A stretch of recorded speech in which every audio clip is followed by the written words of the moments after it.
In this tutorial, I'm going to take you through a full push-up.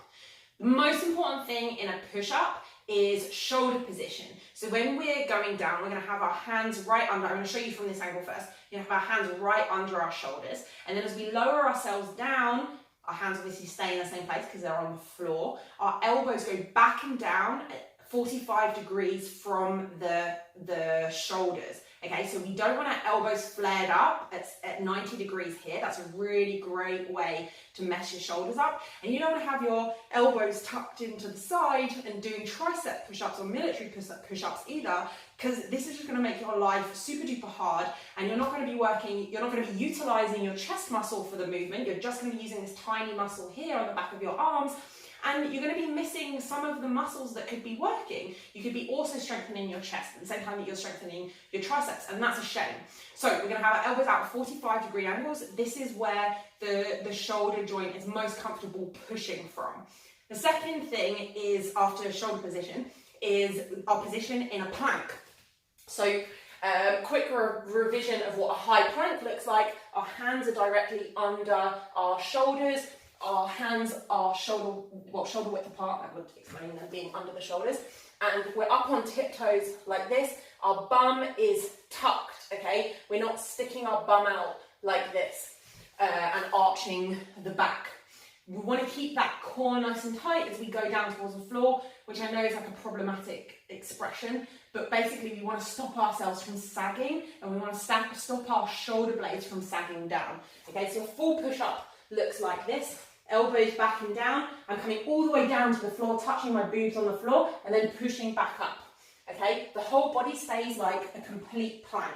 What I'm not doing is I'm not pushing my bum up first. I can't even do that. Pushing my bum up first, and then not pushing my chest up first. Okay, if you're doing either of those two things, you're not able to keep your body completely like a plank, you're compensating. Your chest and triceps aren't strong enough to do that right now, so you're finding an easier way out of it. If that's the case, you want to try the push-up, the knee push-up or the incline push-up. And I'll link in the description tutorials to those two exercises as well.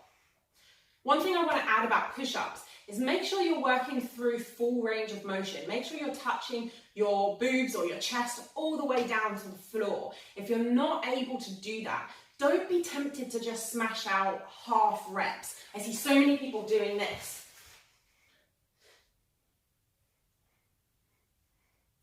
Notice how every rep I kind of went a different depth. The deeper you go, so the bigger the range of motion, the harder it is. So pushing this far is so much easier than pushing this far, okay? The range of motion is the first way that we make exercises harder. So what a lot of people do is they kind of just do half reps or quarter reps. They bang out loads of them and they think it's great because they can do tons and tons and tons of push-ups. But then sometimes they're tempted to do a little bit less range of motion.